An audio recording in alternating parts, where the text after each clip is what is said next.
یہ 1987 کا زمانہ تھا۔ پاکستان کو بنے 40 سال ہو گئے تھے۔ ہمارے ملک کی فلم انڈسٹری کو زوال آ چکا تھا اور ہم پڑوس ملک سے اپنے انٹرٹینمنٹ کا شوق پورا کر رہے تھے۔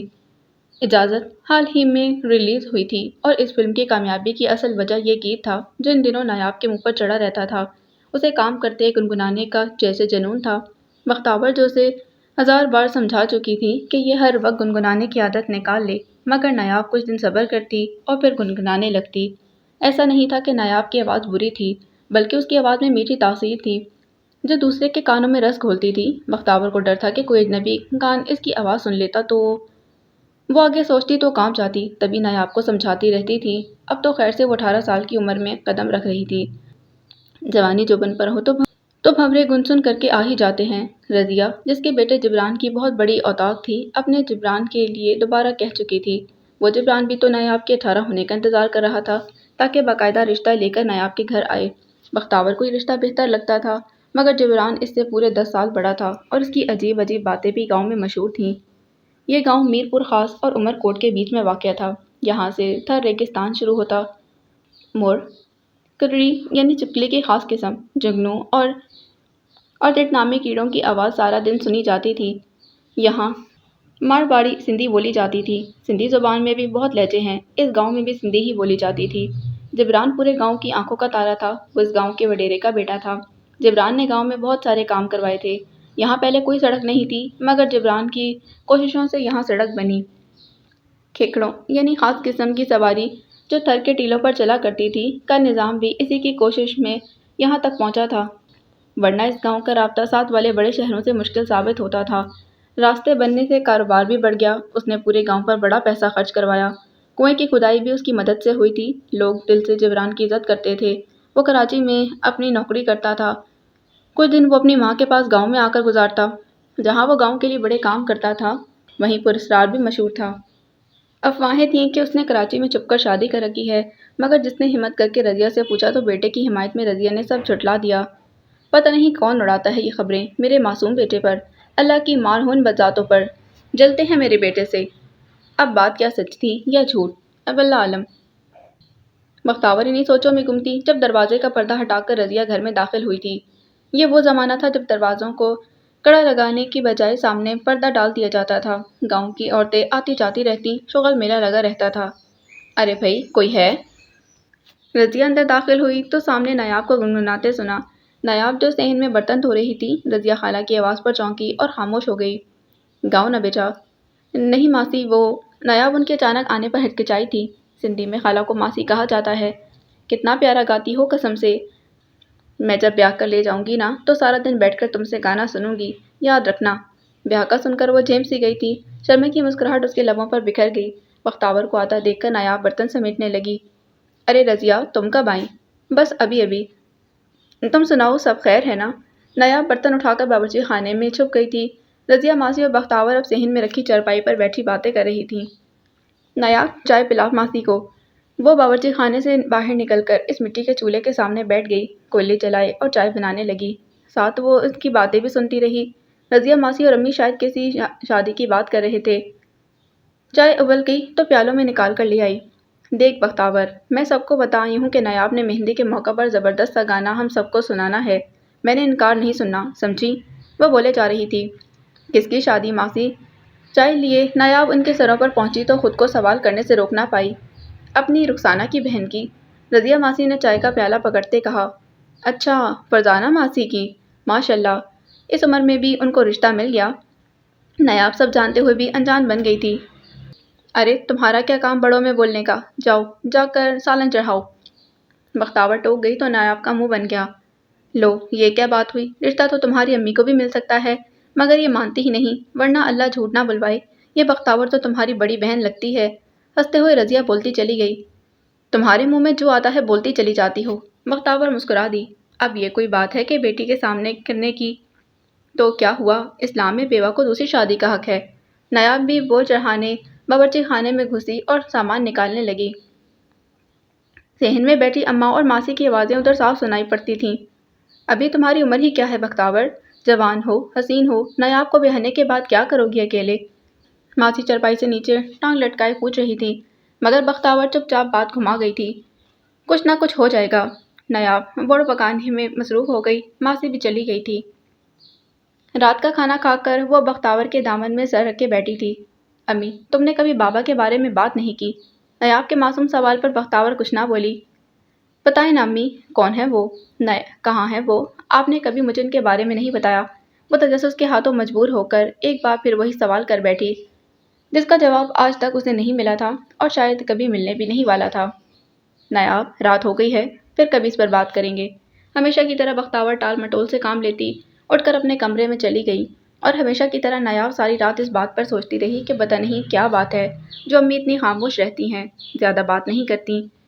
وہ خیالوں کو جھٹک کر سونے لگی۔ یہ تجھے کہاں سے شوق چڑھا ہے میلے میں جانے کا؟ ارتضیٰ کے اونٹ پر ٹانگ ایڈونچر سے زاہد الگ تنگ تھا۔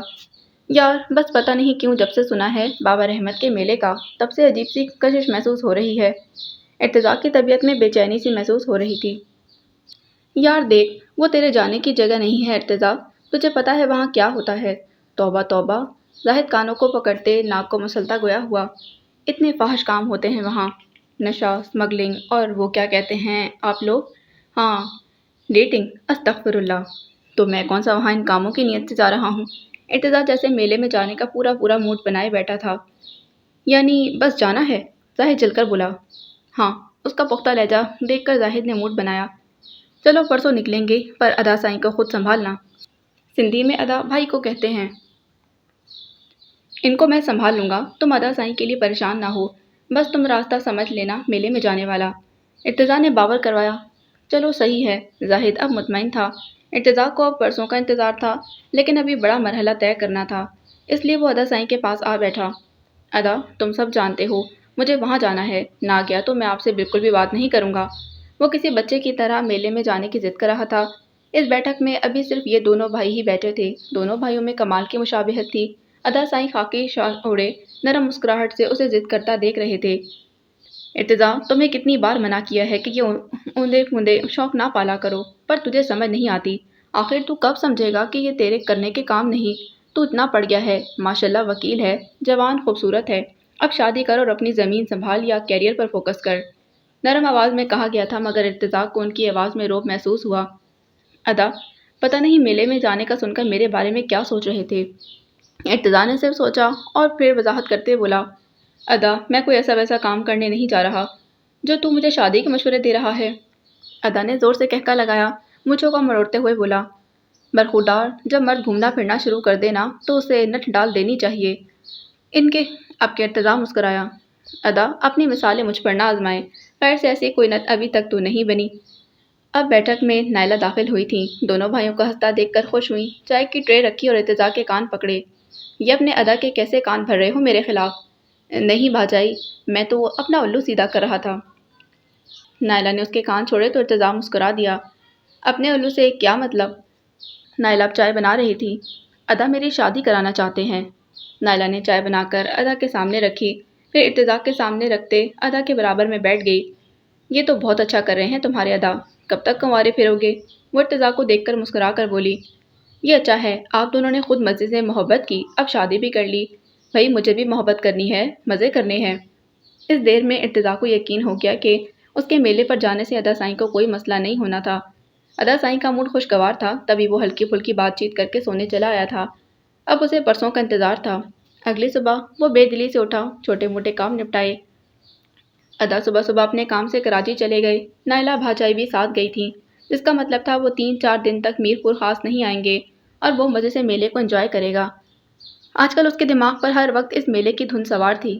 اس میلے کا اس نے بچپن سے سن رکھا تھا، مگر ادا نے اسے کبھی نہیں جانے دیا تھا۔ ابھی اتنے بڑے نہیں ہوئے تم ارتضیٰ؟ سنا نہیں، میلے میں لوگ کھو جاتے ہیں، بچھڑ جاتے ہیں، پھر ملتے بھی نہیں، اور نہ جانے کیا کیا باتیں کر کے وہ اسے ہر بار روک لیتے تھے۔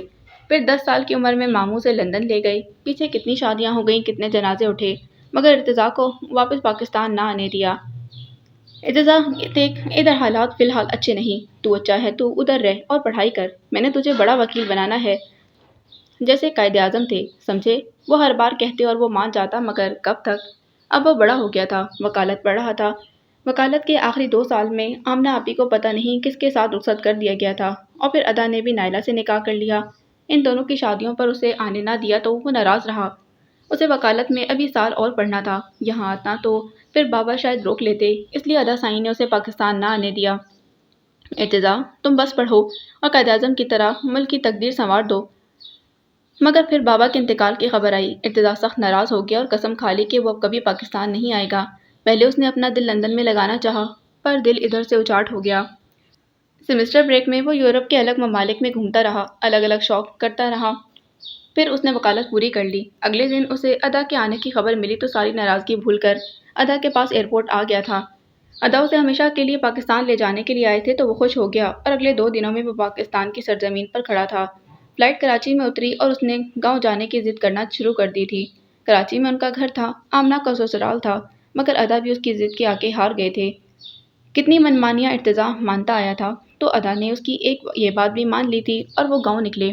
گاؤں کی مٹی کی خوشبو سونگھنے کے لیے وہ کتنا بےتاب تھا یہ ارتضیٰ ہی جانتا تھا۔ راستے میں وہ الگ الگ گاڑیوں کو دیکھتا آ رہا تھا، لوگ نئے، راستے نئے۔ پاکستان 40 سال کا ہو چکا تھا، مگر تھا تو تھرڈ ورلڈ کنٹری نہ، تو ترقی آہستہ آہستہ ہو رہی تھی۔ جہاں ارتضیٰ اتنے ترقی یافتہ شہر دیکھ کر آیا تھا، اسے وہاں کے لوگوں میں اتنی دلچسپی نہیں ہوئی تھی جتنی یہاں ایک ٹانگوں میں ٹھوسی ہوئی 8 میلی عورتوں کو دیکھ کر ہوئی تھی۔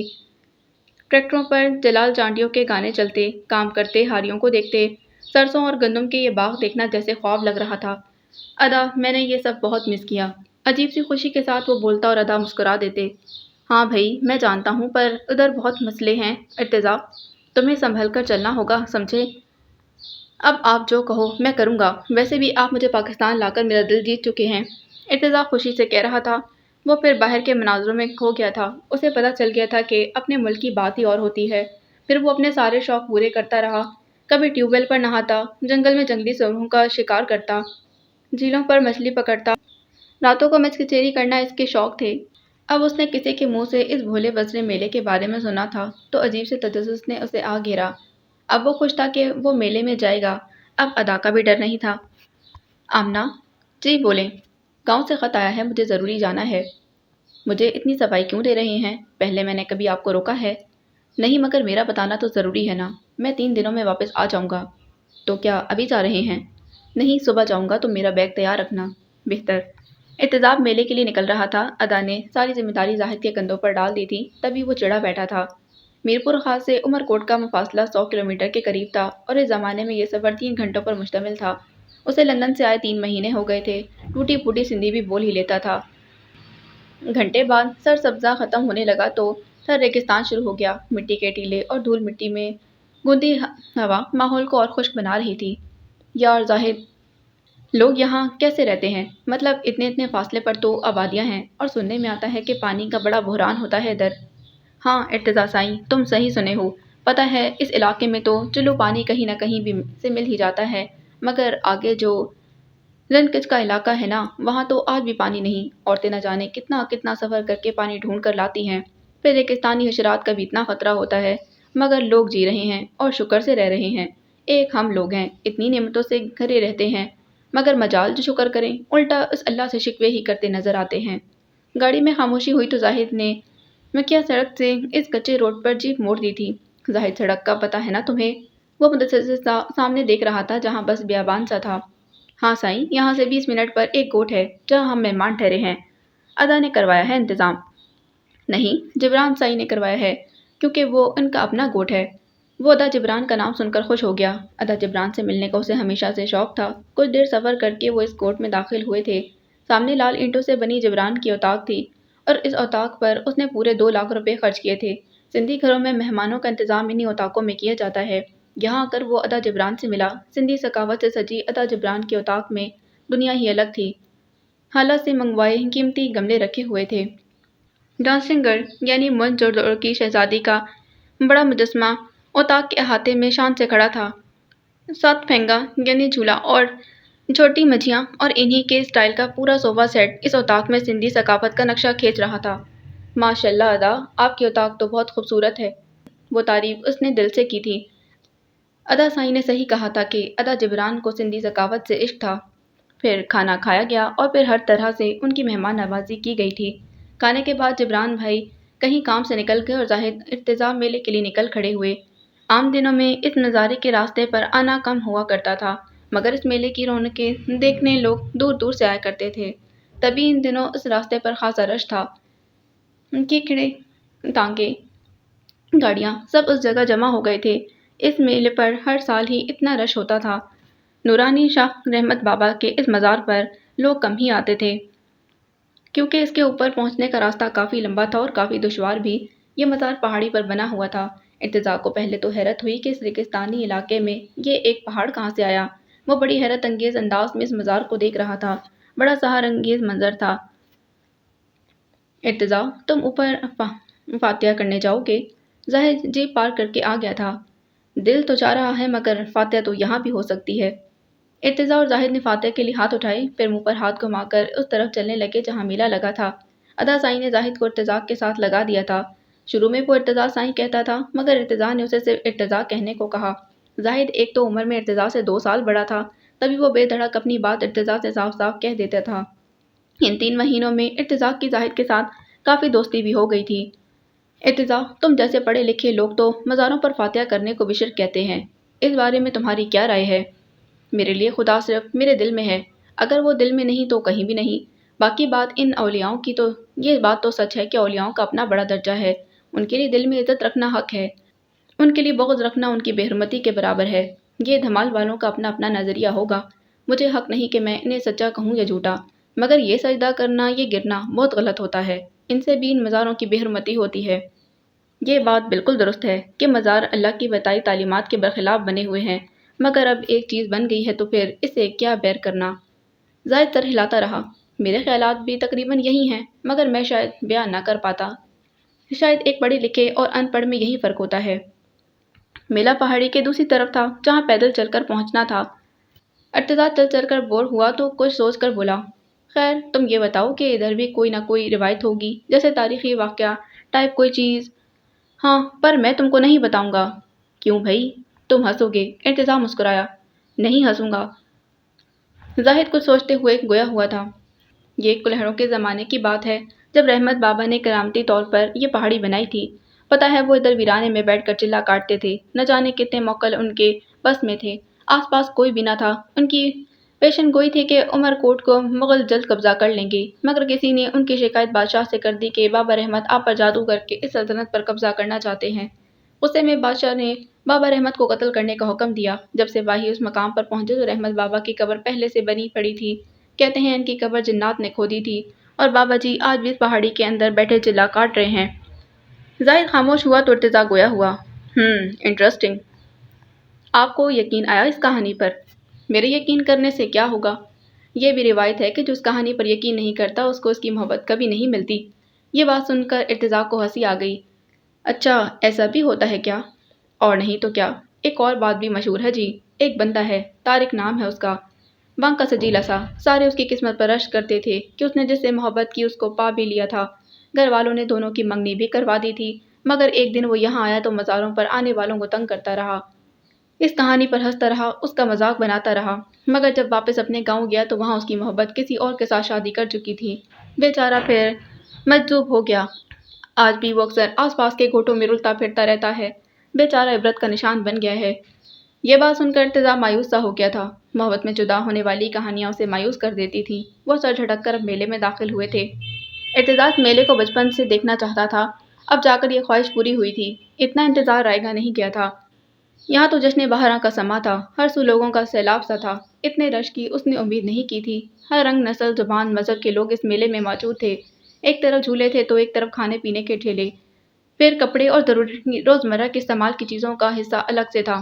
تعجب کی بات تھی کہ یہاں ایک الگ طرح کا نظم و ضبط تھا، خواتین کے لیے الگ طرح کی سائٹ تھی تاکہ انہیں مردوں سے الجھن نہ ہو۔ ارتضیٰ کو یہ میلہ کافی پسند آیا تھا۔ مجھے تو افسوس ہو رہا ہے کہ میں اب تک ادھر کیوں نہ آیا۔ ارے اتنا چل چل کر تو میرا گلا خشک ہو گیا ہے۔ زاہد جیپ میں سے ذرا پانی تو لانا، تجھے پتا ہے نا مجھے باہر کا پانی سوٹ نہیں کرتا۔ ہاں بھائی، پاگل ہوں نا میں جو اتنا چڑھ کر آنے کے بعد اب دوبارہ نیچے جاؤں پھر اوپر آؤں۔ جاؤ یار، ورنہ میں ادا سائیں کو بتا دوں گا۔ ادا سائیں کی دھمکی سن کر زاہد منہ بناتا چلا گیا تھا۔ ارتضیٰ ہر سو بکھرے دھن دھنک کے رنگ دیکھ رہا تھا۔ جب اس کی نظر اس نیلی آنکھوں والی لڑکی پر پڑی، وہ اپنی دوستوں کے ساتھ گول گپے کھا رہی تھی اور ساتھ ہی مسکرا مسکرا کر اپنی دوستوں کے کندھے پر چپیٹ بھی مار رہی تھی۔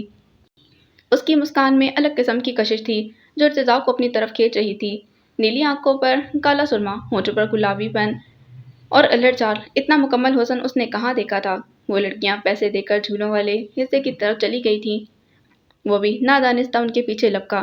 وہ جس جھولے پر جا کر بیٹھی وہ بھی اس جھولے کا ٹکٹ لے کر اس میں بیٹھ جاتا۔ ابھی وہ سب موت کے کنویں پر کھڑی چلا رہی تھیں اور ارتضیٰ بھی بھیڑ میں سے چھپ کر انہیں دیکھ رہا تھا۔ 2-3 بار اس نیلی آنکھوں والی نے اسے بھی دیکھا مگر وہ فوراً آنکھیں ہٹا لیتا۔ وہ چور پولیس کا کھیل تب تک چلتا رہا جب تک زاہد نے ارتضیٰ کو نہ ڈھونڈ لیا۔ خدا کو مانو یار، کیوں مجھے ادا سائیں کے ہاتھوں شہید کروانے پر تلا ہے؟ زاہد کے کپڑے پسینے سے تر تھے، وہ ارتضیٰ کو کافی دیر سے ڈھونڈتا رہا تھا۔ بس یار سوچا تھوڑا گھوم پھر لوں۔ ارتضیٰ کی نگاہیں انہی لڑکیوں کے گروپ پر تھیں جو اب نیچے کی طرف جا رہی تھیں۔ چل اب مجھے بھی گھما، تیرے چکر میں بس گھن چکر ہی بنا رہا۔ چل تو اگلے سال آ جانا یا کل آئیں گے دوبارہ، ابھی میں تھک گیا ہوں۔ وہ نیچے کی جانب چلنے لگا تھا، زاہد بھی پیچھے کو لپکا۔ قسم سے بڑے بے مروت ثابت ہوئے ہو، زاہد منہ بناتے بولا۔ بھئی ادا جبران کے اتاق میں رہنا ہے نا، چابی مجھے دو، میں جیپ چلاؤں گا۔ جو حکم سرکار، دانت پیستے کہا گیا تو ارتضیٰ مسکرا کر رہ گیا۔ لڑکیوں کا ٹولہ بھی تانگے پر چڑھ کر چھو منتر ہو گیا تھا۔ وہ بے دلی سے جیپ چلاتا ادا جبران کے گاؤں میں داخل ہوا تو حیرت سے اس کا منہ کھل گیا۔ یہ اس گاؤں سے تھی۔ وہ تانگا کنویں سے دوسری طرف گلی میں مڑ گیا تھا اور جیپ آ کر ادا جبران کے اتاق میں کھڑی ہو گئی۔ ابھی نایاب گھر میں داخل ہی ہوئی تھی کہ سامنے کا منظر دیکھ کر ٹھٹک گئی۔ ماسی رضیہ اسے دیکھ کر خوشی سے بھاگی چلی آئی تھیں۔ ادا جبران بھی اسے دیکھ کر مسکرائے اور ماسی رخسانہ بھی رشک سے نایاب کو دیکھتی رہیں۔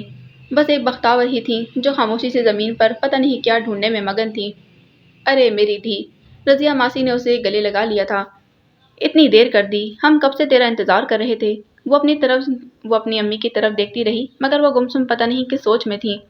ماسی میں ذرا تھکن اتار کر آؤں، وہ بولتی کمرے میں گھس گئی۔ شرما گئی ہو ہماری بہو، رضیہ ماسی چلتے چلتے چرپائی پر بیٹھ گئی جہاں پہلے وہ بیٹھی ہوئی تھی۔ پھر کیا سوچا تو نے بختاور؟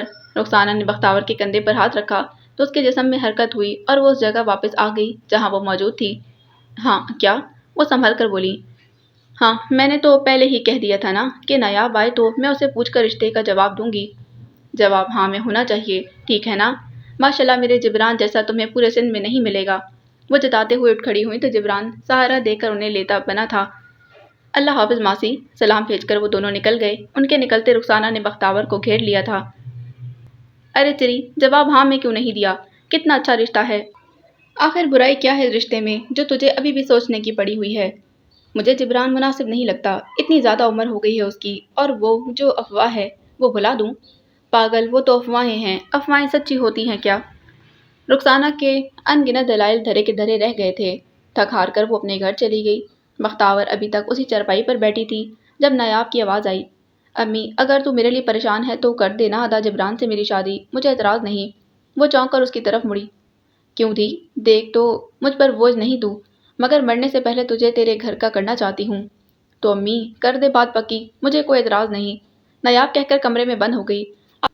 آج رات کے کھانے کی طرف اب کسے رہی تھی۔ رات کے اس پہر ایک ہیولا سنسان گلی میں سے گزر رہا تھا۔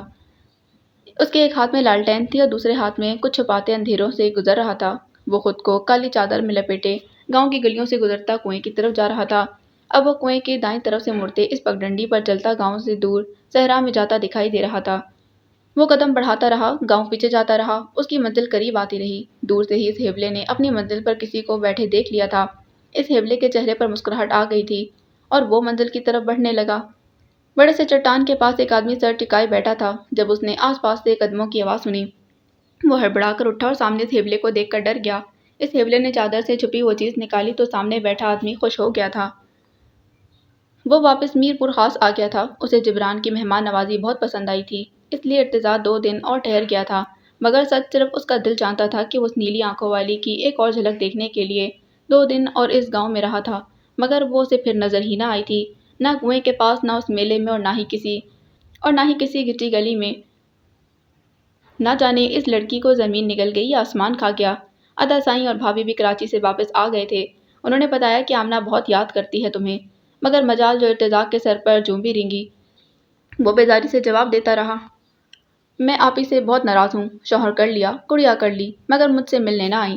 ادا سائیں مسکراتے اور سمجھاتے، دیکھو حالات اتنے عجیب تھے کہ جلدی میں شادی کرنی پڑی، پھر مجھ سے ملنے کیوں نہیں آتی؟ وہ بزی ہیں، میں بھی بزی ہوں، ادا سائیں مسکراتے رہتے۔ جلد وہ تم سے ملنے آئے گی، جب آئیں گی تب بات کریں گے۔ اور وہ غصے میں چلا گیا تھا۔ اصل غصہ تو اس نیلی آنکھوں والی کو دوبارہ نہ دیکھنے کا تھا، لیکن یہ بات کون سمجھتا؟ وہ فی الحال یہ بات کسی کو نہیں بتانا چاہتا تھا۔ وہ جاتے ہی غصے میں سو گیا۔ پھر اگلے کتنے ہی دن وہ چین سے نہ سو سکا۔ نرم بستر بھی کاٹ کھانے کو دوڑتا تھا۔ اسے میلے سے آئے 2 ہفتے ہو گئے تھے، مگر اس کا دل اب بھی کسی کام میں نہ لگ رہا تھا۔ ادا سائی نے بھی جلد یہ بات نوٹ کر لی تھی۔ انہوں نے کئی بار پوچھا کہ آخر بات کیا ہے، مگر ارتزاق ایک لفظ بھی نہ پھوٹ سکا۔ پھر سے ادا سائی سے پتہ چلا کہ جبران کے گاؤں میں کسی کی شادی ہے تو وہ اس میں شرکت کے لیے کراچی سے کوٹ جا رہا ہے۔ یہ بات سنتے ہی ارتضیٰ نے بھی جانے کی ضد مان لی تھی۔ ادا سائی نے کافی دنوں بعد ارتضیٰ کے چہرے پر وہی ضد کرتے بچے کی سی چمک دیکھی جو آخری بار میلے کی بات کرنے کے لیے آنے پر تھی۔ ادا سائی، مجھے سندھی شادی دیکھنی ہے، آپ کی بھی نہ دیکھی، آپ ہی کی بھی نہ دیکھی، مجھے شادی جا کر دیکھنی ہے، بس میں نے کہہ دیا ہے۔ یہ بات ہے تو اپنی شادی دیکھ لینا، اس کے لیے اتنی دور کیوں جانا؟ ادا سائی نے مسکراہٹ دبائی۔ وہ ناسمجھی سے ادا سائی کو دیکھتا رہا۔ ارے برخوردار، تمہاری جلد شادی نہ کر دیں اس سے اچھا۔ اب ارتضیٰ جھیم سا گیا اور ادا سائی سے اپنی شرماہٹ چھپا نہ سکا۔ اچھا تو یہ بات ہے، تو میلے میں کہیں دل چھوڑ آئے ہو؟ ادا سائی اس کی چوری پکڑ کر اب اسے براہ راست چھیڑ رہے تھے۔ کیا ادا سائی، آپ بھی؟ وہ اٹھ کر چلا گیا، پھر مڑا۔ ادا جبران کو کہہ دے کہ میں بھی ساتھ چلوں گا۔ ٹھیک ہے ارتضیٰ، بھلے جاؤ، مگر واپس اچھے موڈ سے آنا سمجھے۔ وہ دومعنی انداز میں بولے تو ارتضیٰ پلٹ کر بھاگا آیا اور ادا سے لپٹ گیا تھا۔ اب تنگ تو نہ کریں، وہ بچوں کی طرح بولا، پھر وہ پلٹا اور کمرے میں بھاگ گیا تھا۔ اچھا نام تو بتا دو، اس کے پیچھے یہ سوال ادا سائی نے کیا تھا۔ اس کا نام تو نایاب سے ملتا جلتا ہوگا۔ یہ دل کی آواز تھی، ایسی نایاب مسکان اور کہاں میسر ہوگی۔ ادا جبران کراچی سے میرپور خاص آئے، زاہد کو بھی ساتھ چلنا تھا، مگر ادا نے اسے کسی کام سے روک لیا تھا۔ پھر ادا جبران کے ساتھ ہی ارتضیٰ اس گاؤں میں پہنچ چکا تھا، اور حیرت کی بات تھی کہ ادھر آنے پر ہی وہ نیلی آنکھوں والی لڑکی نظر آئی تھی جو کنویں پر پانی بھرنے آئی تھی۔ اسے یقین ہو گیا کہ وہ نیلی آنکھوں والی اسی گوٹ میں رہنے والی تھی اور وہ اسے کہیں نہ کہیں شادی میں نظر آ ہی جائے گی۔ ارتضیٰ اسے دیکھنے میں اتنا مگن تھا کہ ساتھ بیٹھے جبران بھائی کے چہرے پر آئی چمک نہ دیکھ سکا۔ اس نے بھی نایاب کو دیکھ کر ٹھنڈی آہ بھری تھی۔ نایاب گھر میں داخل ہوئی اور مٹکے اپنی مخصوص جگہ پر رکھ کر کمرے میں جا گھسی۔ وہ صبح سے سوٹ کو سی رہی تھی جو فرزانہ ماسی کی شادی میں پہننے تھے۔ کل ان کی مہندی اور پھر پرسوں ان کی شادی تھی۔ وہ یہ سوٹ رحمت بابا والے میلے سے کتنے شوق سے لائی تھی۔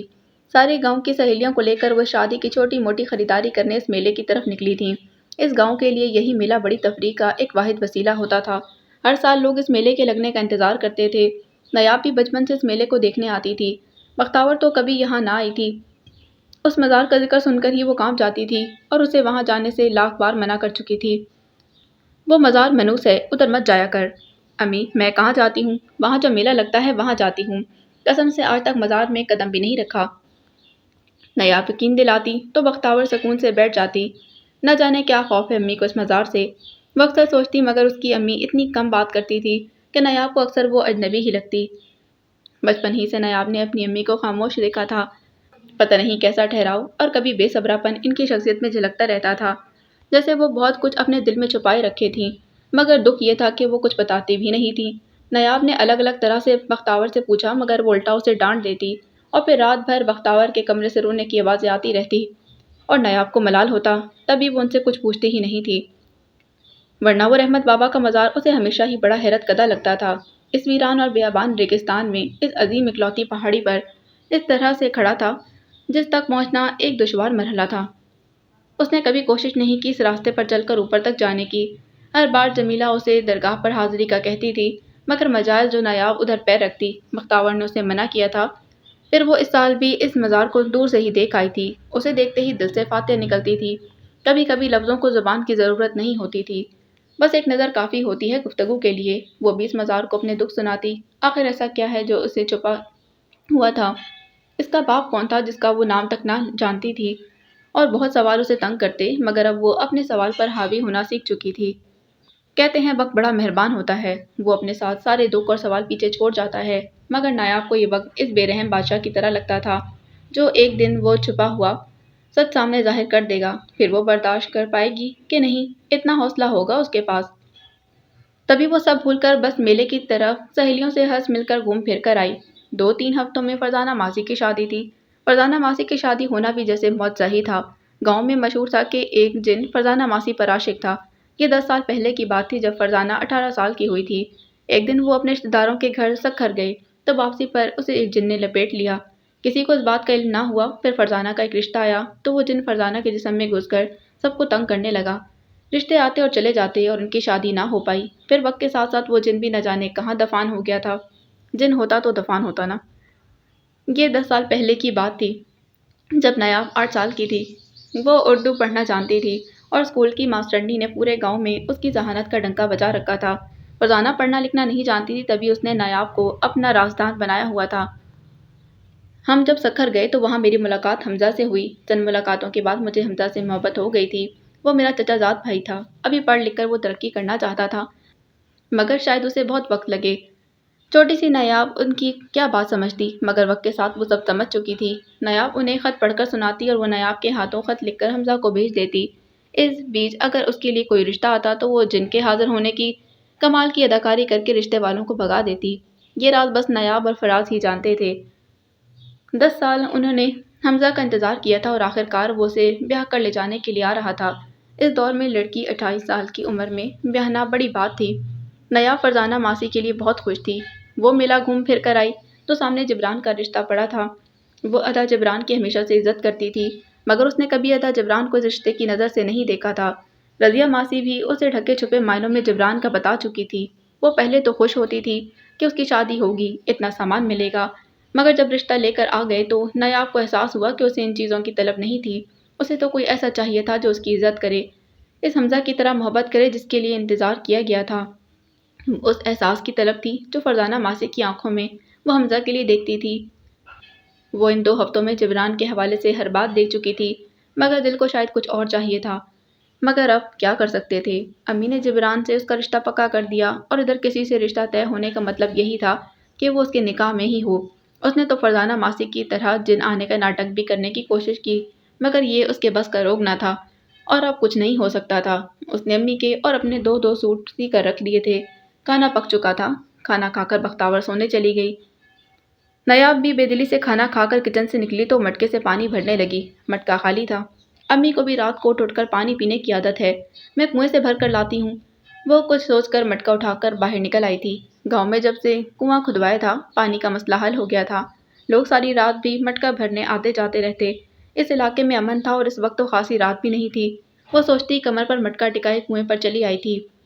فرچی سے بالٹی کنویں میں پھینکی، پھر بالٹی اوپر کھینچ کر مٹکے میں پانی بھرنے لگی۔ چاند کی روشنی اتنی تھی کہ لالٹین لانے کی ضرورت نہ پڑی۔ پھر وہ مٹکا لے کر چلتی اپنی گلی سے گھر میں گھس گئی تھی۔ کنویں سے واپسی پر اسے ایک انجانا سا ڈر محسوس ہو رہا تھا جیسے کوئی پیچھا کر رہا تھا مگر اب وہ گھر میں سکون سے سو رہی تھی۔ پوری اتاق ویران پڑی تھی، بس اس مہمان خانے کی کھڑکی سے روشنی ہلکی ہلکی ظاہر ہو رہی تھی۔ اب اس کھڑکی پر کوئی ہیولا اپنی کوہنی ٹکائے کھڑا نظر آتا تھا۔ قریب سے دیکھو تو یہ ارتضیٰ تھا جو باہر چاند کی روشنی کو دیکھے جا رہا تھا۔ میرپور خاص میں بھی تو چاند نظر آتا تھا مگر وہ ایک شہر تھا۔ گھسے گھسے گھروں میں کہاں وہ چاند کی روشنی اتنے محسوس کرتا تھا جتنی ابھی کر رہا تھا۔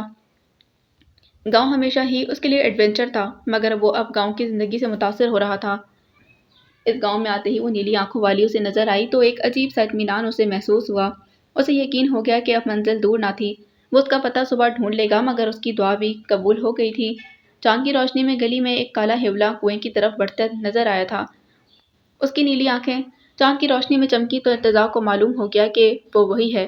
وہ کھڑکی سے نکل کر نیچے بھاگا۔ دروازے پر چوکیدار بیٹھا اونگ رہا تھا تو اس نے وہاں سے جانا مناسب نہ سمجھا اور اتاق کے پیچھے کی دیوار ٹاپ کر وہ کنویں تک آیا مگر اب یہاں کوئی ہیولا نہ تھا۔ پھر وہ اس گلی کی طرف بھاگا جہاں اس دن وہ ٹانگا گیا تھا۔ دیوار سے اس گلی میں جھانکا گیا مگر گلی ویران پڑی تھی۔ پھر اگلی گلی میں دیکھا تو اسے وہ نظر آ گئی تھی۔ وہ گھر میں داخل ہو چکی تھی۔ اس کی یہ تلاش بھی پوری ہو چکی تھی۔ ارتضیٰ واپس اتاق لوٹ آیا۔ وہ اتنا خوش کبھی ہوا تھا اسے یاد نہ تھا۔ دل چاہتا تھا کہ ابھی اڑ کر اس کے گھر چلا جائے مگر بولے کیا اسے سمجھ نہ آیا۔ اس کے وجود میں عجیب سی خدبد ہو رہی تھی اور وہ مسکرائے جا رہا تھا۔ اس کے پلنگ کے ساتھ یہ کھڑکی تھی جہاں سے نیچے جھانکو تو ایک ہیولا لالٹین لیے گاؤں کی گلیوں میں گھوم رہا تھا۔ وہ پھر کنویں کے دائیں طرف والی پگڈنڈی سے ہوتا صحرے کی طرف جا رہا تھا اور کچھ دیر بعد وہ واپس آ گیا تھا۔ وہ ہیولا اس اتاق کی طرف دیکھ رہا تھا جہاں پر کھڑکی کے اندر جھانکو تو ارتضیٰ کل کا سوچتے سوچتے کب کا نیند کی وادیوں میں جا پہنچا تھا۔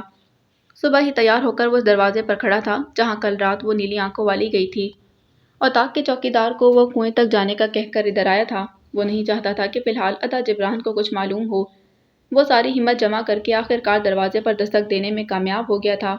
اب وہ پچھتایا تھا، اتنی جلد بازی کی کیا ضرورت تھی؟ وہ دل میں سوچتا خود کو کوس رہا تھا۔ اب دروازہ کھل گیا۔ 35-40 سال کی عورت نے دروازہ کھولا تھا۔ جی بیٹا بولو۔ وہ بولیں تو ارتضیٰ کی زبان فالص ہو گئی۔ وہ میں اسے کچھ سمجھ نہ آیا کہ وہ کیا بولے۔ وہ میں عطا جبران کے گھر سے آیا ہوں۔ وہ میرے ارے جبران کے گھر سے ہو؟ کوئی رشتہ دار وغیرہ ہو؟ عورت کے مخلصانہ انداز پر ارتضیٰ جلدی سے بولا، جی آؤ نا اندر، اپنا ہی گھر سمجھو۔ وہ خاتون ارتضیٰ کو اندر لے آئی تھی اور چارپائی پر بٹھا کر چولہے کی طرف آ گئی۔ چائے کے لیے دودھ کو ابلنے تک رکھا، پھر اس کے ساتھ والی چارپائی پر بیٹھی اور ہلکی پھلکی باتیں کرنے لگیں۔ بیٹا کیا نام ہے تمہارا؟ جی ارتضیٰ جنیجو۔ اچھا، میں ان کے ہاں مہمان آیا ہوا ہوں۔ یہاں شادی تھی تو عطا جبران مجھے بھی ساتھ لے آئے۔ صحیح، پھر کیا کرتے ہو بیٹا؟ بس ابھی وکالت پڑھ کر آیا ہوں۔ ادھر میر پور خاص میں ہماری زمینیں ہیں، ان کی دیکھ بھال کر رہا ہوں۔ ماشاءاللہ۔ وہ بھی چولہے کی طرف گئیں اور دودھ میں پتی اور چینی ملانے لگیں۔ ارتضیٰ یہاں وہاں اس لڑکی کو ڈھونڈنے لگا جو پتہ نہیں کہاں تھی۔ میں کسی غلط گھر میں تو نہیں گھس گیا؟ وہ سوچے جا رہا تھا جب اس کے سامنے خاتون نے چائے کا پیالہ رکھا۔ وہ خاتون چارپائی پر بیٹھی ہی تھی کہ ارتضیٰ کے پیچھے ایک دروازہ کھلنے کی آواز آئی اور گنگنانے کی بھی۔ ایک اکیلی چدری میں جب آدھے بھی، پھر پیچھے خاموشی چھا گئی تھی۔ ہائے، آواز بھی کیا مدھر بھری تھی۔ وہ سوچتا مسکرایا اور پیالے کو منہ لگا لیا تھا۔ خاتون کو شرمندہ سی نظر آ رہی تھی۔ بٹ یہ میری دھی ہے، سلام کر ادا کو۔ ارتضیٰ نے اپنے طرف قدموں کو آتا محسوس کیا۔ السلام علیکم، وہی مدھر آواز میں کہا گیا۔ ارتضیٰ نے ایک نگاہ اس کو دیکھا، پھر واپس پیالہ منہ کو لگا لیا۔ وعلیکم السلام۔ وہ لڑکی اب چولہے کے پاس گئی تھی اور آرام سے چائے نکال کر واپس اسی کے سامنے سے گزرتی اندر چلی گئی تھی۔ آپ کی دھی کا کیا نام بتایا آپ نے؟ وہ پیالہ ایک طرف رکھ کر بولا۔ نایاب۔ چلے ماسی پھر میں چلتا ہوں، ادا بھی ڈھونڈ رہا ہوگا۔ وہ کہتا اٹھا اور دروازے تک آ گیا تھا۔ ادا جبران کو مت بتائیے گا کہ میں صبح ادھر آیا تھا۔ ادا پھر ڈانٹ دے گا۔ خاتون مسکرائی اور کہا، پھر مہندی پر ملاقات ہوگی۔ اللہ حافظ کہہ کر باہر نکل آیا تھا۔ اسے یقین نہ آیا کہ وہ ایک بڑا کام کرایا تھا۔ نہ صرف اسے اتنے قریب سے دیکھ آیا تھا مگر اس کا نام بھی سنایا تھا۔ اس کا نام نایاب ہی ہو سکتا تھا۔ ایسا حسن اب دنیا میں نایاب ہی تو ہو گیا تھا۔ اب وہ طاق میں بیٹھا مسکرائے جا رہا تھا۔ عطا جبران نے بھی کافی چمک محسوس کی، پوچھا بھی مگر ارتضیٰ ٹال گیا تھا۔ وہ صرف اپنے ادا سائیں کے سامنے کوئی بات نہ چھپا سکتا تھا۔ عطا جبران نے بتایا تھا کہ عورتوں کا پوشن پچھلے والے میدان میں تھا۔ ارتضیٰ اور طاق کی چھت سے تصدیق کرایا تھا کہ چھت سے عورتوں کا پوشن صاف نظر آتا تھا۔ اب اسے آج کی مہندی کی رات کا انتظار تھا۔ یہاں بہت سال پہلے کی بات ہے کہ جنیجو خاندان کے ولی احمد جنیجو اور بھٹی خاندان کے حاکم علی بھٹی کی دوستی کو میر پور خاص میں ایک الگ مقام حاصل تھا۔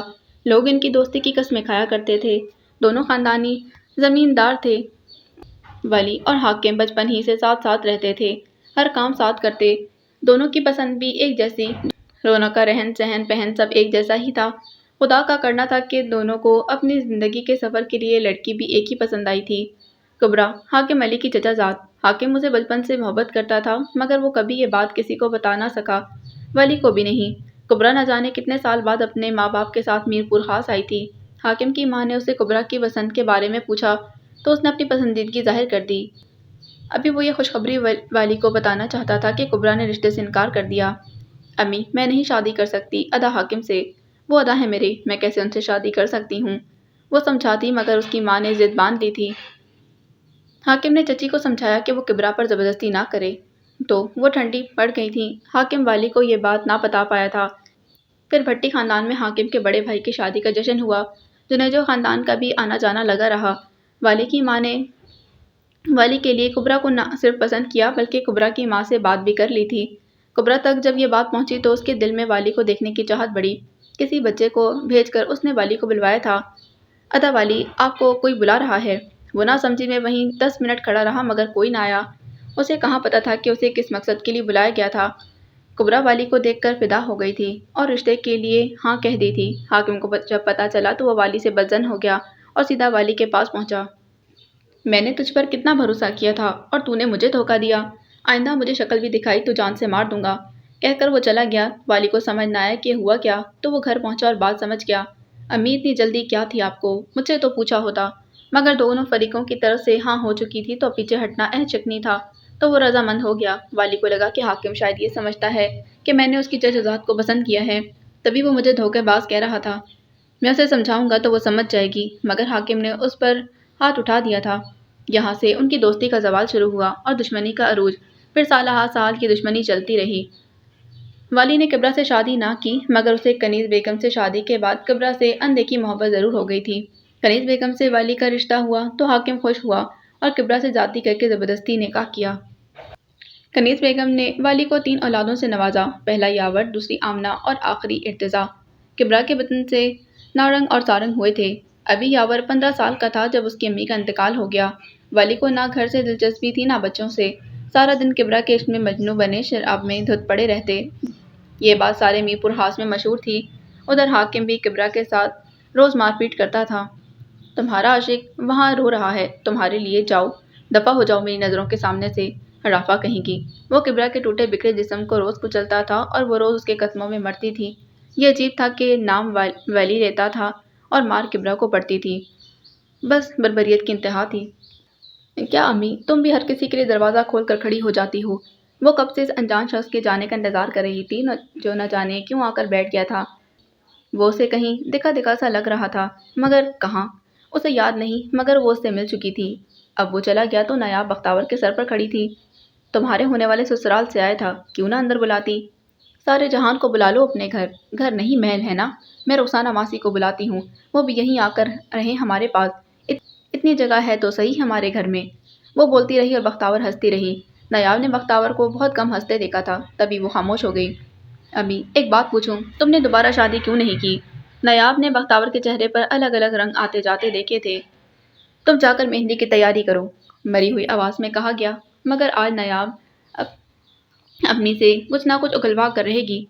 امی، میری پیاری امی، ہے نا آپ، دیکھیں مجھے، میں کتنی بڑی ہو گئی ہوں۔ میں اکثر سوچتی ہوں کہ آپ بھی تو اس عمر میں ہوں گی نا جب میں پیدا ہوئی تھی۔ کیا عمر ہے میری، تو شادی کر سکتی تھی، پھر کیوں نہ کی؟ نایاب سمجھانے کے انداز میں بولی تو بختاور چرپائی پر بیٹھ گئی تھی۔ بس آج بتا رہی ہوں، پھر کبھی نہیں بتاؤں گی۔ وہ بولتی چلی گئی اور نایاب سنتی چلی گئی۔ پھر نایاب بختاور کو دلاسے دیتی رہی اور آخر میں صلح آئی تھی۔ آج امی کا بوجھ اتر گیا تھا۔ رات میں ابھی کچھ دیر تھی اور اسے تیار ہونے میں اتنی دیر بھی نہیں لگتی تھی، تبھی وہ چرپائی پر لیٹ گئی۔ نیلا آسمان اس کی آنکھوں کو بھلا سا محسوس ہو رہا تھا۔ کانوں میں بانسری بھی سر کھول رہی تھی۔ حسن کمال کی اس بانسری کی دھن کو وہ بچپن سے سنتی آ رہی تھی۔ ایک فجر سے پہلے اور ایک مغرب سے پہلے وہ ہمیشہ 10-20 منٹ کے لیے بجاتا تھا۔ اس نے جمیلہ کو کہتے سنا کہ حسن کمال کو عشق میں دھوکہ ہوا تھا، تب سے وہ اس دھن کی ہر وقت ریاضت کرتا رہتا ہے۔ نایاب کو اس سر میں کتنا درد محسوس ہوتا تھا۔ اس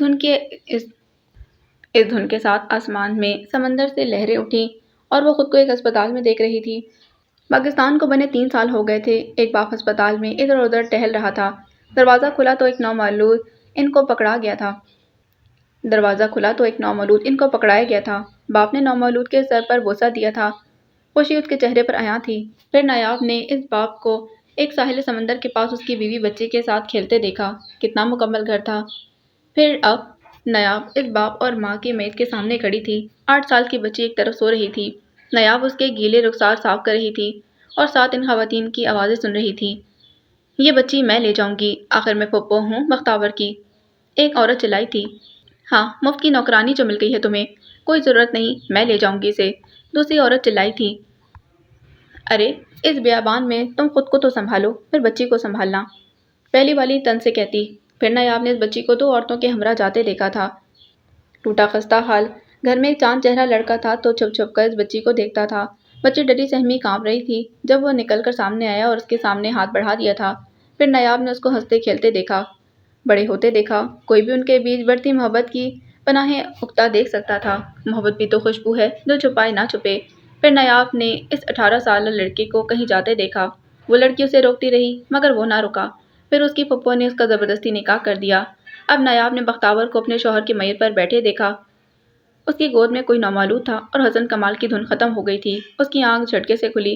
مغرب کا وقت ہوا جاتا تھا۔ امی کی کہانی دیکھ کر اس کی آنکھ تھوڑی بھیگ گئی تھی۔ اپنی پلک صاف کرتی وہ مہندی کی تیاری کرنے کمرے میں گھس گئی تھی۔ یاور والی جنیجو اپنے گھریلو ماحول سے تنگ تھا۔ بچپن سے ہی اس نے اپنے باپ کو لڑتے جھگڑتے دیکھا تھا۔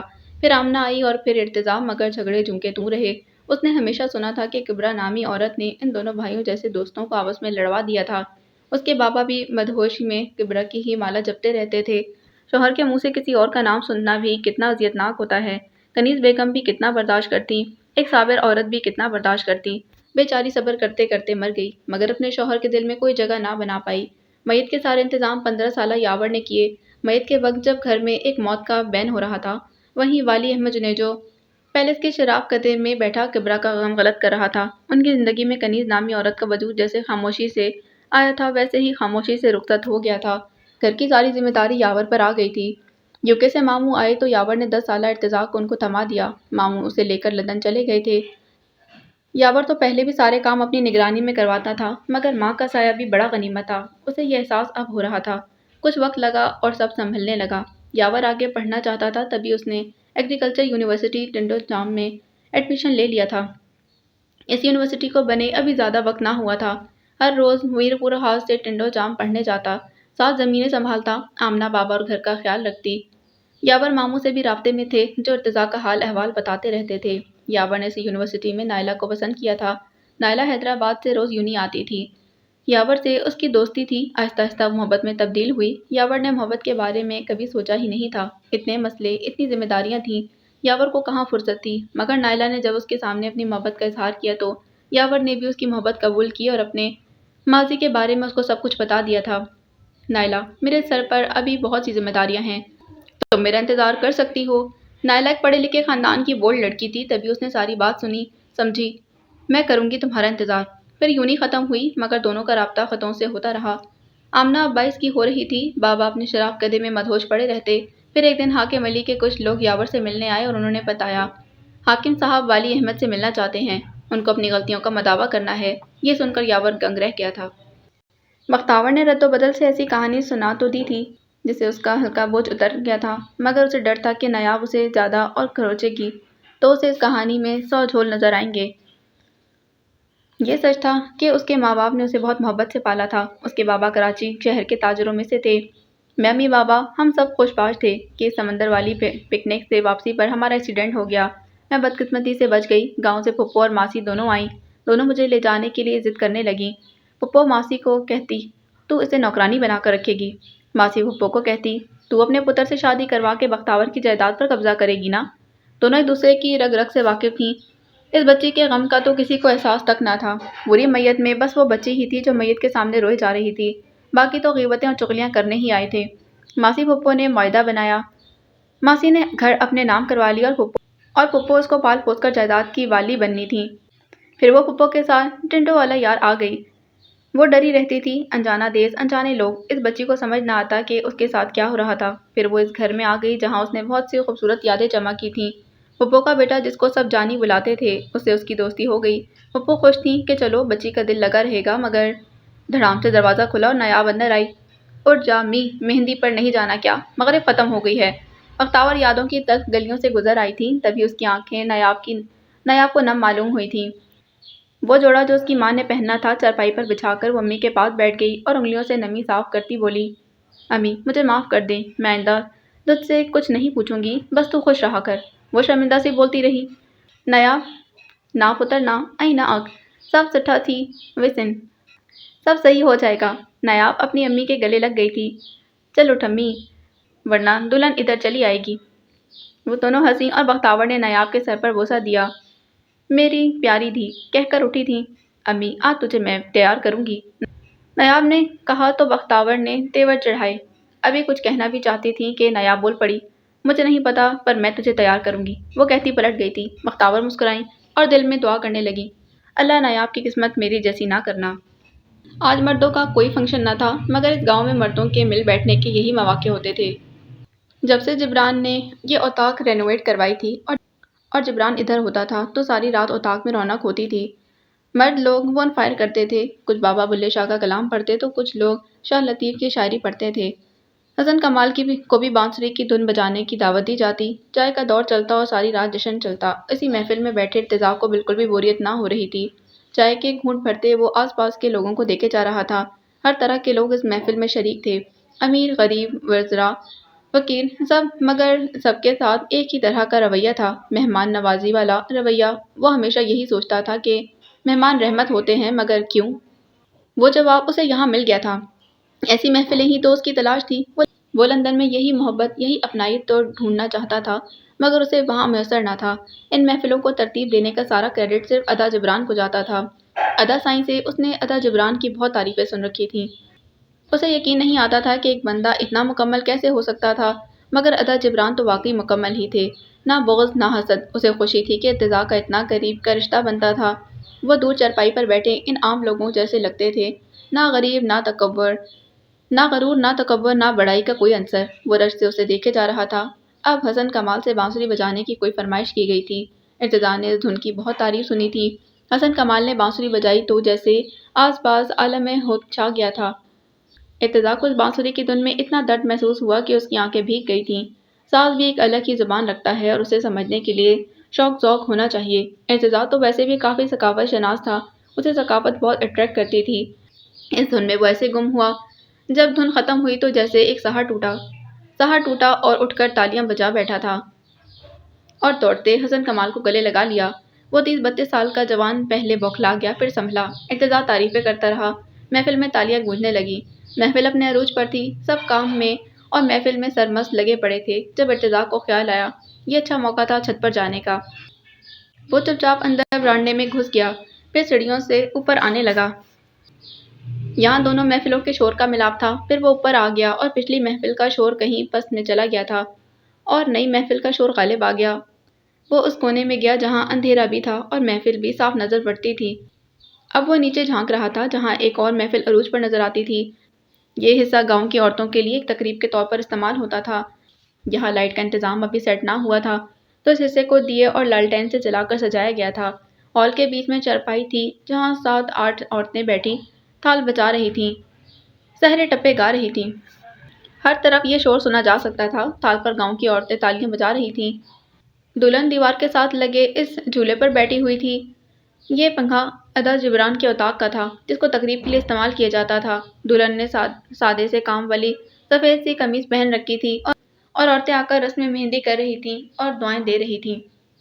ارتضیٰ کو اسی بھیڑ میں نایاب کی ماں نظر آ گئی تھی۔ اسے پہچاننے میں تھوڑی دیر اس لیے لگی کہ وہ صبح والی خاتون سے بہت الگ لگ رہی تھی۔ یہ تو دلہن سے بھی کم عمر لگ رہی تھیں۔ ایک کونے میں موڑے پر بیٹھی ماحول کو دیکھ رہی تھیں۔ وہ بھی تالیاں بجاتی صحرا گانے والی عورتوں کے ساتھ ہلکا ہلکا گنگنا رہی تھیں۔ ارتضیٰ نے نایاب کی ماں کو ان سب نظر آنے والی عورتوں میں سب سے زیادہ نمایاں دیکھا تھا۔ جانے کیسی کشش، کیسی پراسراریت سی تھی۔ ارتضیٰ سر جھٹک کر اس دشمن جاں کو ڈھونڈنے لگا جو کہیں نظر نہ آ رہی تھی۔ سحرے والی عورتیں جوش و خروش سے سحرے گا رہی تھیں۔ کچھ عورتیں دوپٹہ منہ پر چھپائے چمکے بھی مار کر شرما رہی تھیں۔ ارتضیٰ نے پھر سائڈ پر بنے کمرے سے ایک مرد کو مزاحیہ خیز انداز میں نکلتے دیکھا۔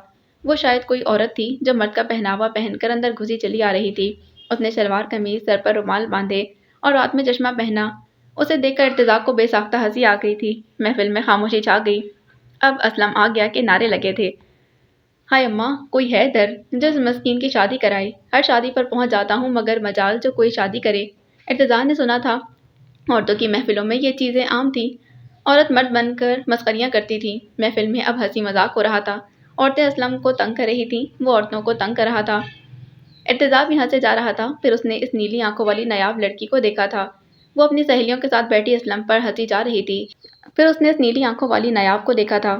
وہ اپنی سہیلیوں کے ساتھ بیٹھی اسلم پر ہنسی جا رہی تھی۔ اب اسلم اس کی طرف آیا۔ اے لڑکی، تم وہی ہو نا جو ہر شادی پر اپنی سریلی آواز سناتی ہو؟ چلو گانا سناؤ۔ اسلم کا کہنا ہوا اور عورتیں چلانے لگیں، نایاب نایاب۔ وہ شرمانے لگی۔ ارتضیٰ بھی چھت پر اس کا شرمانا دیکھ کر محظوظ ہو رہا تھا۔ اچھا اچھا ٹھیک ہے۔ اب محفل میں خاموشی سی چھا گئی اور نایاب کی سریلی آواز گونجنے لگی، 116 چاند کی راتیں، ایک تمہارے کاندھے کا دل، گیلی مہندی کی خوشبو، جھوٹ موٹ کے شکوے، کچھ جھوٹ موٹ کے وعدے بھی، سب یاد کرا دوں، سب بھجوا دو، میرا وہ سامان لوٹا دو۔ تالیوں کی گونج گونجی تو ارتضیٰ کا سہار ٹوٹا۔ آج نایاب کا ایک اور پہلو اس پر آشکار ہوا تھا۔ وہ مزے سے اسے دیکھتا رہا۔ اسلم اسے تنگ کر رہا تھا۔ او اس لڑکی کی ماں، میری اس لڑکی سے شادی کرا دو۔ دعائیں دوں گا مائی۔ عورتیں ہنسنے لگیں، نایاب شرمانے لگی، بختاور بھی چلی آئی تھی۔ ایسے ہی کر دوں شادی تو جوارا سے، میری ایک ہی معصوم لڑکی ہے، بختاور کہتی اور مٹ کے بھیس والی عورت نقلی دل کے دورے کی ایکٹنگ کر رہی تھی اور عورتیں لوٹ پوٹ ہو رہی تھیں۔ ارے او اسلم، چل اب چل، ادھر تیری دال نہیں گلنے والی، اب اسی لڑکی کی شادی پر آنا، ایک عورت کہہ رہی تھی اور چھن سے ارتضیٰ کے دل میں کچھ ہوا۔ ہاں نایاب کی خیر سے بات ہو گئی ہے اور کچھ دن میں اس کی بھی رخصتی ہو جانی ہے، ایک اور عورت نے کہا تو اسلم نہیں کہہ کر ڈرامائی انداز میں اس کمرے میں گھس گیا جہاں سے آیا تھا۔ عورتیں ہنسی جا رہی تھیں، ایک دل رو رہا تھا۔ ارتضیٰ کا دل اچاٹ ہو گیا اور وہ اتاق کی چھت سے اپنے کمرے میں آ گیا۔ یہ اتاق اب اسے کاٹ کھانے کو دوڑ رہی تھی۔ وہ بے دلی سے سوچ رہا تھا، کیا واقعی ایسا ہو سکتا تھا؟ ایک سے محبت کی جائے اور وہ نہ ملے؟ وہ آگے سوچتا اور کانپ جاتا۔ دروازے پر دستک ہوئی، اس نے بیزاری سے اٹھ کر دروازہ کھولا۔ سامنے ہلکی مسکراہٹ لیے ادا جبران کھڑے تھے۔ ارتضیٰ کیا ہوا؟ محفل میں نظر ہی نہیں آ رہے تھے، آؤ کھانا لگ گیا ہے۔ ارتضیٰ شرمندہ ہو گیا۔ کیا سوچتے ہوں گے ادا جبران کے کیسا نکچیڑا ہے جو ان کے مہمانوں کے ساتھ نہیں بیٹھ رہا؟ کچھ نہیں ادا، بس وہ سر میں تھوڑا درد ہو گیا تھا، اب سیٹ ہوں، آپ چلے میں آتا ہوں۔ وہ مسکرا کر چلے گئے۔ لوگوں کے لیے ارتضیٰ نے مسکراہٹ اوڑھ لی تھی، اس مسکراہٹ کے پیچھے کیا طوفان برپا تھا یہ کون دیکھ سکتا تھا؟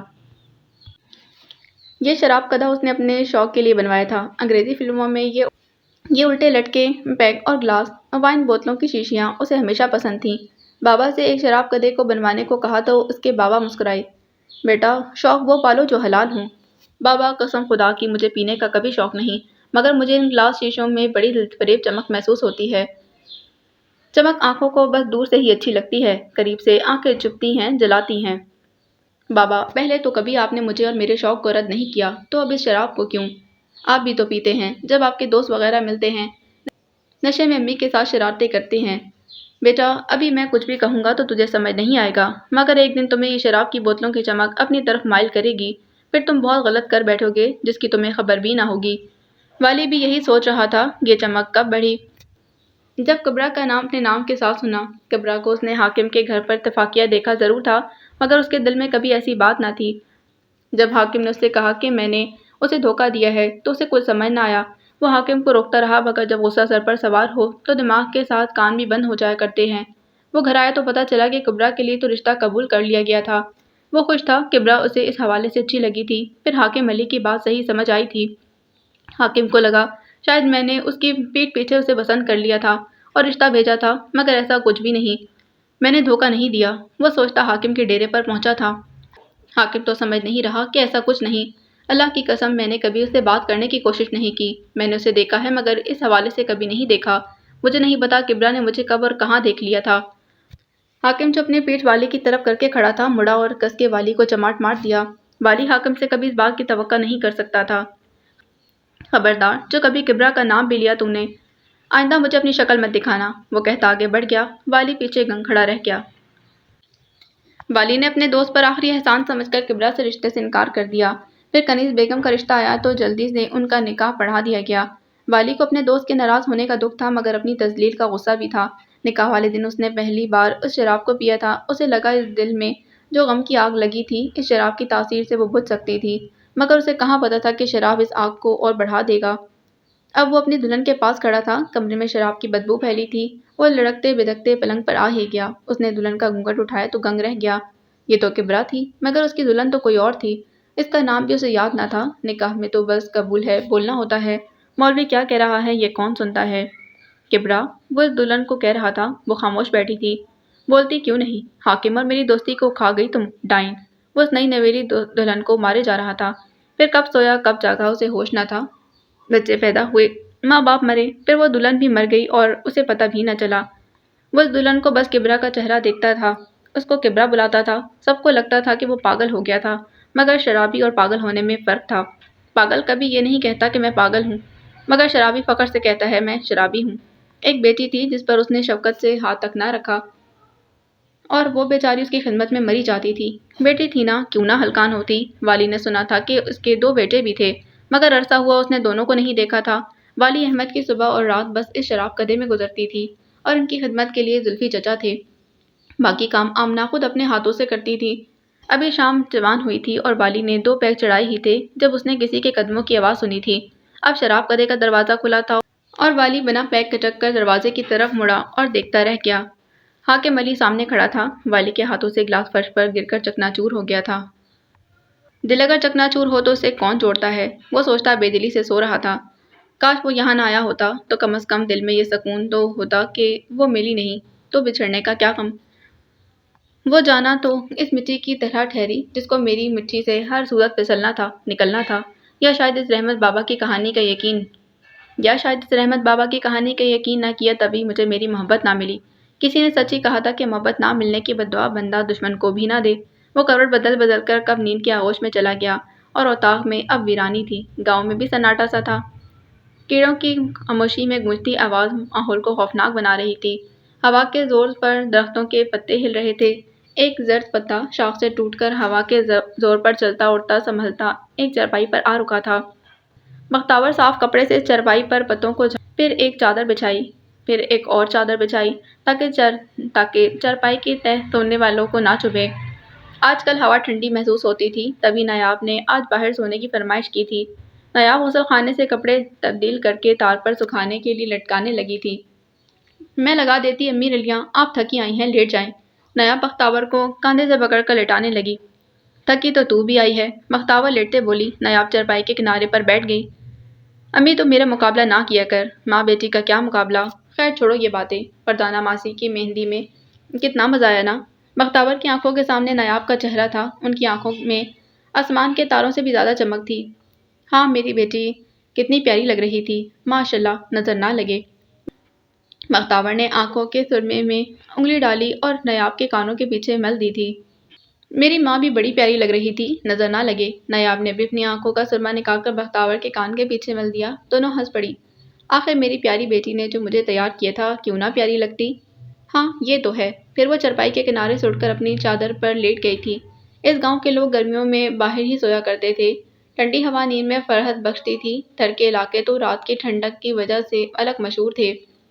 رات بھر ٹڈوں اور جھینگروں کی آوازیں آتی رہتی تھیں۔ ادھر مشہور تھا کہ ٹڈوں کی ان آوازوں کا مطلب یہ تھا کہ وہ اس وقت اللہ کی عبادت کرتے تھے۔ اسے سنتے ہوئے عجیب سا سکون ملتا، ایک آرام سا احساس دوڑ جاتا تھا۔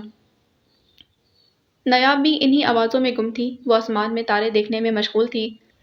پھر دیکھتے دیکھتے ایک لٹ اس کے ہاتھوں میں آ گئی تھی اور وہ اس کو اپنی انگلیوں سے لپیٹنے لگی۔ امی، جانی اب کیسا ہے؟ اس نے امی کی طرف دیکھا جو کسی سوچ میں گم تھی۔ جانی کے نام پر چونک پڑی۔ جانی پتہ نہیں کیسا ہوگا، آپ کو برا لگا؟ نہیں بیٹا، بس وہ گنگ ہو گئی۔ امی مجھے اپنا وہ دور بتائیں نا جو تو نے پھپھو اور جانی کے ساتھ گزارا۔ دیکھ تو پھر مجھے پرانی یادیں دلا رہی ہے۔ اچھا نہیں کہتی۔ نایاب سیدھی ہو کر پھر آسمان کو دیکھنے لگی۔ پھر بختاور کی آواز آئی، جانی اپنے گھر کا لاڈلا تھا، میری پھپھو کا بیٹا۔ جب وہ ٹنڈو والا یار آئی تو اس کی دوستی نے مجھے اس گھر میں سنبھلنے میں مدد دی تھی۔ وہ میرے لیے مصری لاتا تھا، مجھے خوش کرنے کے لیے تتلی پکڑ کر شیشے میں بند کر کے دے جاتا تھا۔ پھپھو مجھے مارتی تھی تو ڈھال بن کر میرے سامنے آ جاتا، میں روتی تو میرے آنسو خشک کرتا، مجھے ہنساتا۔ اس دور میں ٹی وی دیکھنے کے لیے ہم پتہ نہیں کہاں کہاں رلتے تھے۔ پھپھو مجھے اکیلے گھر میں چھوڑ کر چلی جاتی، مگر میں چھپ چھپ کر ان کے ساتھ چل نکلتی۔ پھپھو ٹی وی دیکھتی رہتی اور میں اور جانی باہر کھیلتے رہتے۔ نایاب نے مڑ کر بختاور کو دیکھا۔ پرانے دور کو یاد کر کے ان کے چہرے پر ایک چمک سی آ گئی تھی۔ پھر ہم ساتھ لک چھپ کھیلتے، ساتھ سلیٹ پر الف آ بے ب تک پڑھتے تھے۔ پھر تھوڑے بڑے ہوئے تو پھپھو نے ساتھ کھیلنے سے منع کر دیا۔ میں سارا دن کام کرتی، جانی پھپھا کے ساتھ زمینیں دیکھنے چلا جاتا۔ ہم نے چھپ کر معاہدہ کر لیا کہ ہم بڑے ہو کر شادی کر لیں گے، پھر سارا دن کھیلتے رہیں گے۔ مگر جب بڑے ہوئے تو پھپھو نے ہماری شادی نہ ہونے دی۔ جانی نے بہت سمجھایا کہ وہ رشتے کو قبول کر لیں، مگر وہ نہ مانی۔ پھر ایک دن جانی نے کہا کہ پھپھو مان گئی ہیں، پھر ہماری منگنی بھی کر دی گئی۔ اب میں اس سے شرما کر چھپ جایا کرتی، وہ مجھے ڈھونڈتا رہتا۔ نہ جانے کیوں ایک کشش ہوتی ہے اپنے محبوب کو ڈھونڈنے میں، ایک تڑپ ہوتی ہے جو چپتی رہتی ہے مگر ختم نہیں ہوتی بلکہ اور بڑھتی جاتی ہے۔ میں بھی اس کی طرف بننا چاہتی تھی اور بنی بھی۔ آج وہ جہاں بھی ہوگا مجھے یاد کر کے تڑپتا ہوگا۔ بختاور کی آنکھوں سے آنسو کی ایک لکیر نکلی اور تکیے میں جذب ہو گئی۔ تمہیں پتہ ہے جب وہ جا رہا تھا تو اس نے مجھے انتظار کرنے کا کہا تھا۔ میں نے کتنا کہا کہ نہ جاؤ، میرا دل کہتا ہے کچھ ہو جائے گا، مگر وہ مسکراتا رہا اور کہنے لگا، چلی ہو گئی ہو کیا؟ اس کو جب مجھ پر پیار آتا تھا تو مجھے پگلی ہی کہتا تھا۔ اب تو امی کا رویہ بھی اچھا ہو گیا ہے، وہ پیار سے سمجھا رہا تھا۔ پھپھو کا رویہ منگنی کے بعد واقعی تبدیل ہو گیا۔ وہ پیار سے مجھے دیکھتا رہا اور پھر چلا گیا۔ وہ گیا تو میری ڈولی آ گئی۔ جانی کے جاتے ہی پھپھو نے اپنا اصل چہرہ دکھایا۔ پھپھو نے جانی کے جاتے کے ساتھ ہی مجھے تمہارے ابا کے ساتھ نکاح کرنے کو کہا۔ اس سے پہلے میں نے تمہارے ابا کو کبھی نہیں دیکھا تھا۔ بس سنا تھا کہ پھپھو کی کوئی سہیلی تھی جس کے لڑکے کی 2 شادیاں ہوئی تھیں۔ دونوں بیویاں اولاد دینے سے پہلے ہی مر گئی تھیں۔ اکرم اب تیسری شادی کرنے والا تھا اور جس سے اس کی شادی ہو رہی تھی وہ میں تھی۔ میں نے بہت کوشش کی مگر میں نے ایک مجبوری میں نکاح کر لیا اور تمہارے ابا کے ساتھ یہاں چلی آئی۔ اب خاموش ہو گئی تھی۔ نیاب وہ مجبوری پوچھنا چاہتی تھی مگر نہ پوچھ پائی۔ بختاور نیند میں تھی اور آنسو خشک ہو چکے تھے۔ باقی اگلی قسط میں۔